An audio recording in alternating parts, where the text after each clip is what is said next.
Oh, I have this video that is called Path of Exile 2's biggest change and what it means.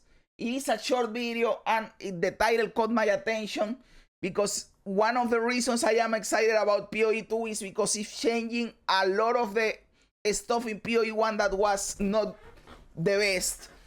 So I want to see what is the biggest change they are doing, right? Let's see.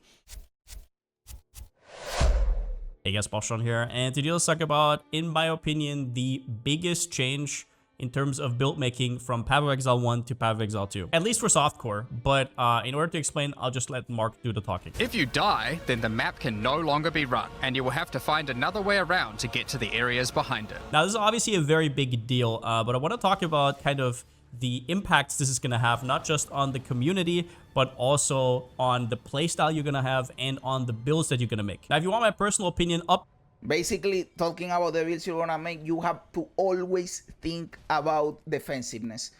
Like, because dying will be such a huge deal, you have to think about your defensive aspect of your build, of your character. Because you can't go around dying and dying and dying. You will screw up your map and your pathing and all of that. You can't be dying all the time. So it will be a big deal. The defensive aspect will be a big deal. And a bigger even deal will be like, if you are really good when you learn all the mechanics of the mobs and of the bosses and all of that, and people are really good at dodging and at positioning, there will be people that will be able to not take as much defensiveness and take more damage because they are good at the game and in actual skill. Something that you don't see in other ARPGs because there is no skill expression. But PoE 2 will have that, which in my opinion is awesome. Because you will have this tuning knob of, I could go more defensiveness, but you take this if you are going to take damage. But I am awesome. I am not going to take damage. So I can forego a little bit of defensiveness. And you only take the defensives for the unavoidable damage. It is awesome, brother. It is awesome. There are too many things, little things like that you can tune, right? Defenses are going to be very, very important. Unlike PoE 1, if you keep dying, in PoE 2 you won't progress. Exactly. And they say that even if you die in one node, right, you fuck up that path and you go to the next one and you die in that one, you go die, you can completely destroy your pathing in your thing and you break it. You can reset it and start again, but you can break your pathing because of dying. So it will be really important to try as hard as possible to not die. So even softcore is going to be like a semi-hardcore experience. Front, I think it is a great change. I think this will make build making a lot more interesting. There is another layer to it that's not just being semi-tanky, but it might actually involve being tanky, and actually having proper defensive layers will pay off. But what will this do to the game?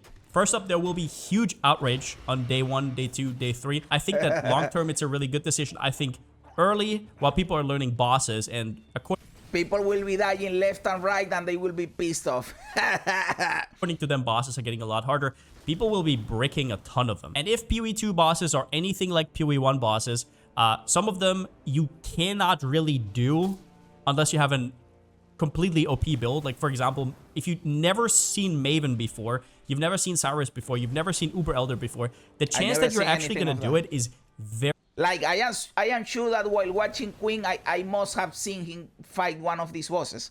But since I don't know them, I don't know what is happening. And I don't know if I've seen one of them. Very slim. So in the first few days, while people will have to get good, me included, on Reddit, I think we're going to see quite a bit of backlash, but I think that it is very healthy for the game in the long term. And here I actually think that casuals are going to complain less than PoE 1 players because we're kind of used to something, and casuals are, I mean, they're playing Elden Ring and stuff like that. They know kind of going in what they can expect, whereas a lot of us are still, even if we know it's not the same game as PoE 1, we still have kind of that mindset. Now, the second point here is that softcore and hardcore builds will be a lot closer together, and that's pretty obvious because softcore builds go for mostly economy.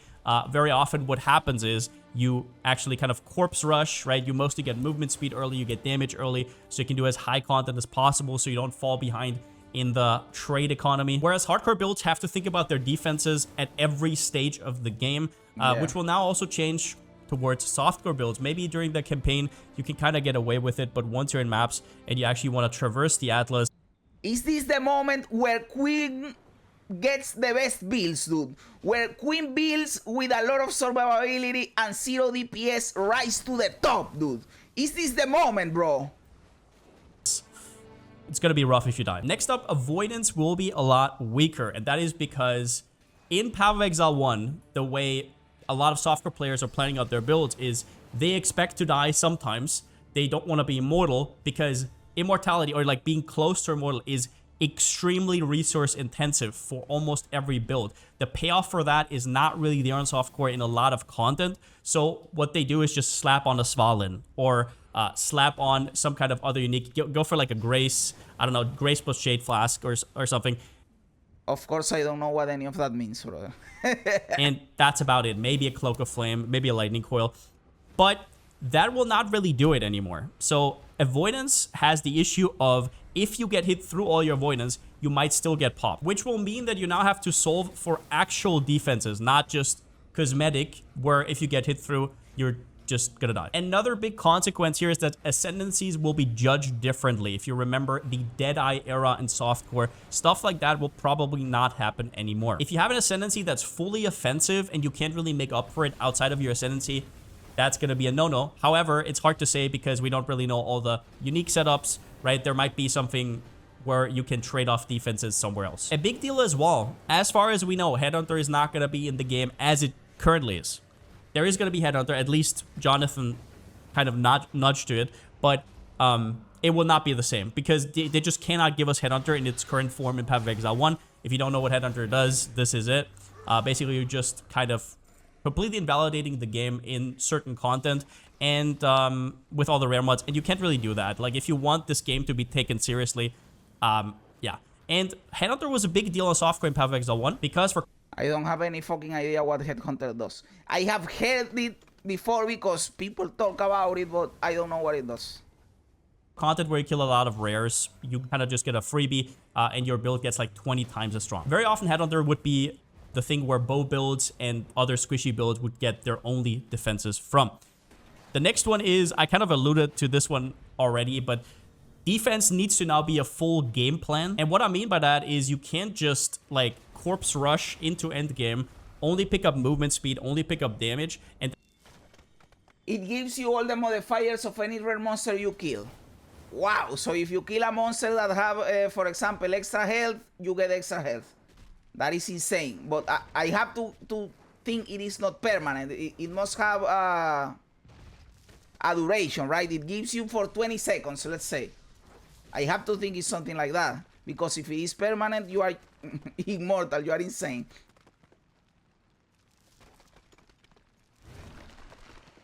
Yeah, there is a duration. So defenses go out the window. Yeah, that item is insane, dude. That item is insane. I have to think it is really rare and it is expensive to get it, right? To trade for it, it is expensive. Or it is rare to drop. Because it is too insane. Even exotic modifiers like Exploding Orb and other stuff. In PoE2 probably, they even add more stuff. Yeah. So it is a good thing that that item doesn't exist in PoE2. It is insane, brother. But he's saying what I said earlier, right? Like, when you are playing softcore and you don't care about dying, you go for damage and speed and movement. And you don't care that much for survivability, but in PoE2, they are forcing you to care about survivability. But again, they are giving you another form of expression in your build making and your play making, because now the actual gameplay matters so much. If you are good by dodging stuff and by actually playing, you can maybe forgo some survivability. We still have to see how it works, but I have to think that will be the case. So you will see content creators saying like, I recommend this build. If you suck, take this for survivability. If you are good and you can dodge and avoid damage, take this for damage and for speed or whatever. I think you will see that when people share builds and guides or whatever. Tier 0 item, but it depends on the league market status. Okay.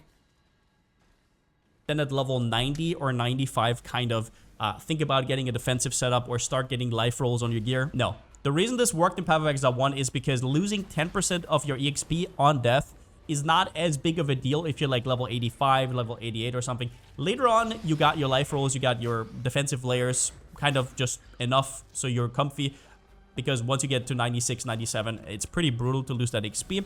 But that's not going to be a thing anymore, which is going to make the build making process, especially like the milestones, a lot more interesting. Another interesting thing, I guess, that I just quickly wanted to point out is even if you want to skip bosses, so you could say, okay, so bosses are going to be the hardest content. Yeah, okay, so I'm just going to skip those boss nodes. First up, I don't think that's really how it works.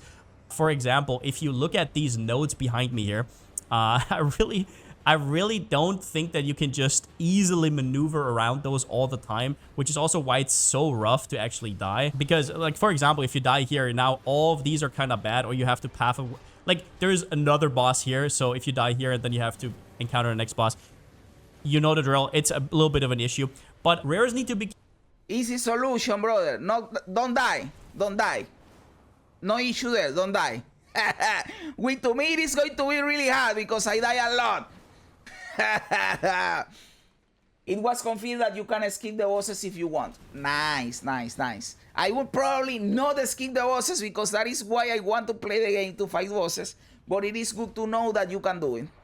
Killed regardless. And if you know anything about rares, for example, in Path of Exile 1, I'm assuming they're still going to make them pretty deadly. So even then, you're probably still going to get jumped on. And super important as well, when we think about softcore and kind of like what you want to farm, do you want to go heist, do you want to go delve or whatever, or do you want to go mapping?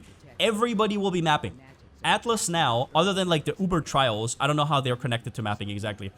Everything's on the Atlas. There is no side content like heist or whatever where you can specialize in, or lab running or whatever. It's all on the Atlas, right? So it's not like you can flee from this problem at all, and you can just, I don't know, make a specialized farm. There might be magic finds, sure. There might be some weird things like similar to how people were beast farming or essence farming low tier maps in Path of Exile 1. It might exist, but in general, I would be very cautious to think that outside of Atlas, there's going to be too much in early access. Now, other than what we already talked about, let's do some speculation on how you might fill those defensive layers up, because right now we don't really know much, but I want to go over the ones that we've seen so far.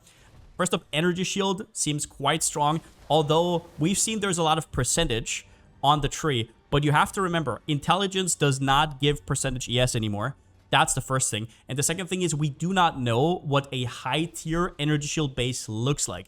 Like how much flat ES do you actually get to get multiplied by all those percentage? Like you can get 1000% ES from your tree, but if your, I don't know, body armor caps at 220, that's, yeah, a little bit of an issue. So this is kind of like a question mark. And a lot of energy shield's power, as is true in PoE 1, will also come from the ascendancies that support it.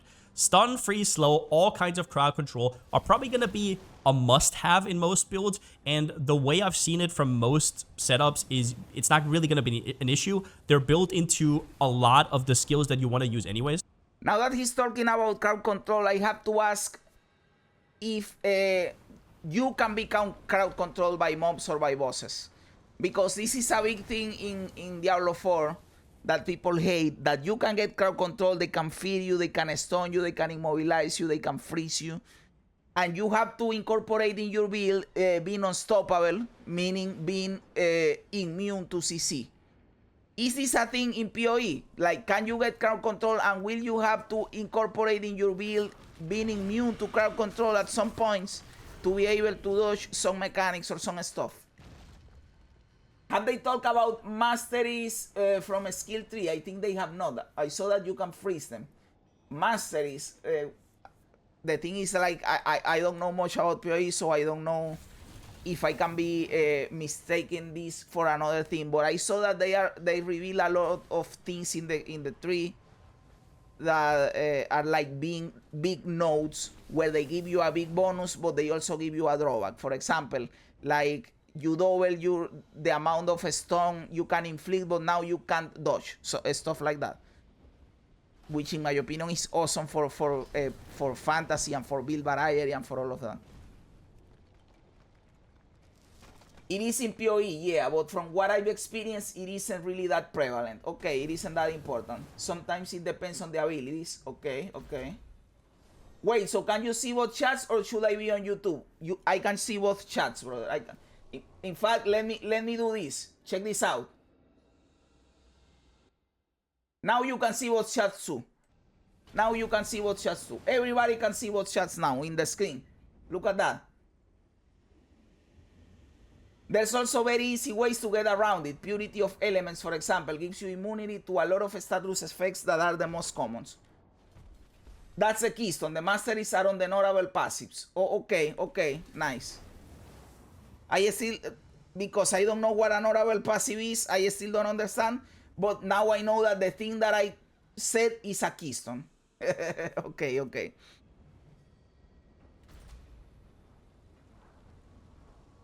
Well, wouldn't it be too easy if the mobs couldn't CC you at all? Yeah, probably. But again, in D4 it is so prevalent that people hate it, right? So, and since I don't know how it is in PoE, I am asking. But yeah, some form of CC would be cool, right? To make you try to avoid getting CC'd. But there comes a point where it is too annoying. And if it is too annoying, you will incorporate in your build things to try to avoid it, right? Like, oh, this motherfucker CC me all the time. I need to have something against CC. But yeah, we'll have to see. Evasion and block doesn't work on AoE. When I heard this, I was kind of like, I kind of get it, but at the same time, it's a little bit sketchy to rely on them then. So evasion and block will completely depend on how hard it is to get those layers. Because if you have to invest like 10 points on the passive tree and you have to get the right bases, or you have to use a shield just to most of the time avoid damage, if it's not AoE and if it's directional from the front and if it's not an enemy that cannot be avoided or something, yeah, this might go from okay to really bad. Armor seems pretty solid so far. We'll have to see the formula to really think about it, but it might be a must-have because it's just very straightforward and solves an issue. By the way, I love that. I love that they simplified that armor mitigates everything because it makes it easier. I know that there are still elemental resistances, but they still simplify stuff for armor, which is awesome for me. Because I am a basic bitch and I don't want to calculate all of this bullshit. And now I just say, oh, give me armor. This will make me tankier. Nice. It isn't avoidance, it's straight up damage reduction. So if you're on the left side of the tree, my prediction is you're probably going to take it anyways. And if you're on the right side of the tree, maybe you'll have to cheese it somehow. Unless there's some other stuff. We've seen Cloak of Flames, right? Like there's some uniques that might come back. I very much doubt that we're going to have full conversion, but we'll see. Max Res seemed pretty scarce. Other than the Gembling Legionnaire, I haven't really seen much about it. I haven't really seen it on the passive tree either. And also there's no spell suppression. Now this might not be a big deal, mainly because I think the way PoE 1 balanced spell suppression is they made the mobs harder. And if you didn't take spell suppression, you just got stomped. So they kind of balanced around it, right? So if they removed it, I'm going to assume that spells will also be adjusted in correlation to attacks. So should be fine. But that's about it. I think on day one, I will be absolutely raging to some of these bosses while learning them. I'm not really used to this kind of gameplay. Which is cool. Which is the intention. Which is what we want. That is awesome, bro. We want to have to learn these bosses. Because let's be honest, guys, it will come a point where we know this bosses mechanic, and at least for the campaign, they will be a cakewalk because we have been doing them like 100 times and we already know all the mechanics, at least for the campaign, and we will be dodging all this bullshit and cleaning them like nothing. So it is awesome that at the start we have to figure this shit out. So enjoy the start of the game and learning these bosses because you will only do it once, dude. Because after we do them several times, you already know what is coming. I have to think that in the end game, they become so powerful that you still have to be engaged, right? Hope you had better no dodge cooldown. No, it doesn't have cooldown. It doesn't have cooldown, the dodge. Which is awesome. It doesn't give you a move speed, apparently. It is just fast when you cast it, but it goes slower. So they say that dodging is the same speed as running. But at the start of the dodge, it is really fast. So that is why you can dodge stuff. but you want to use it to actually travel faster. They will get updated and tweaked every league in PoE 1. Campaign always changes during each league. Some people that have played the game for 10 years still lose to campaign bosses when a new league releases. Oh, that is awesome. I didn't know that, brother. I didn't know that. And that is awesome to keep the game fresh. Because, yeah, what I was saying, since you can learn all of this, maybe it will be a cakewalk after a while. But if they shuffle stuff around, then you are always learning stuff and trying to not die. That is cool. That is cool to know. The dodge roll won't give you invulnerability, but it does let you cancel out of any ability, which can be huge. Exactly. And it gives you like that boost of speed at the start of the roll, so you dodge faster and a skill that is coming to you. If we had back step like in Dark Souls in PoE 2, that would be huge too. And side steps too. I haven't played the Souls likes, and I have to do it. I have to do it, brother, because how the fuck am I a gamer and I haven't played the Souls like, dude? That is stupid.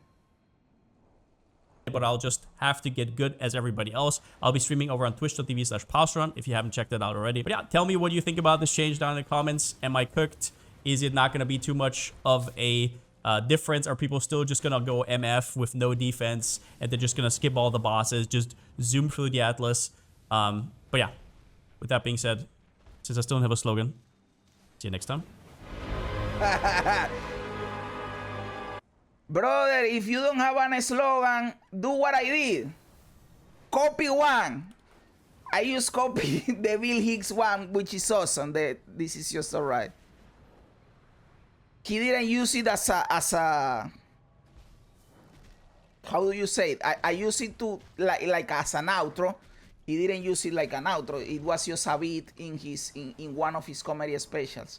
But it was so awesome that I said, brother, I have to not only tell people this, but tell it to myself. This is just alright, dude. We don't have anything to worry about. This is just alright. Let's just go forward. Everything will be alright. Let me know in the comments below what you think about it. Am I right? Am I wrong? Am I a clown? Am I a genius? I love reading comments even when they don't agree with me. Also remember to like the video, to subscribe to the channel, all that cool stuff. Guys, thanks for being here. You guys are awesome. God bless ya. And remember, don't be afraid ever, because this is just alright.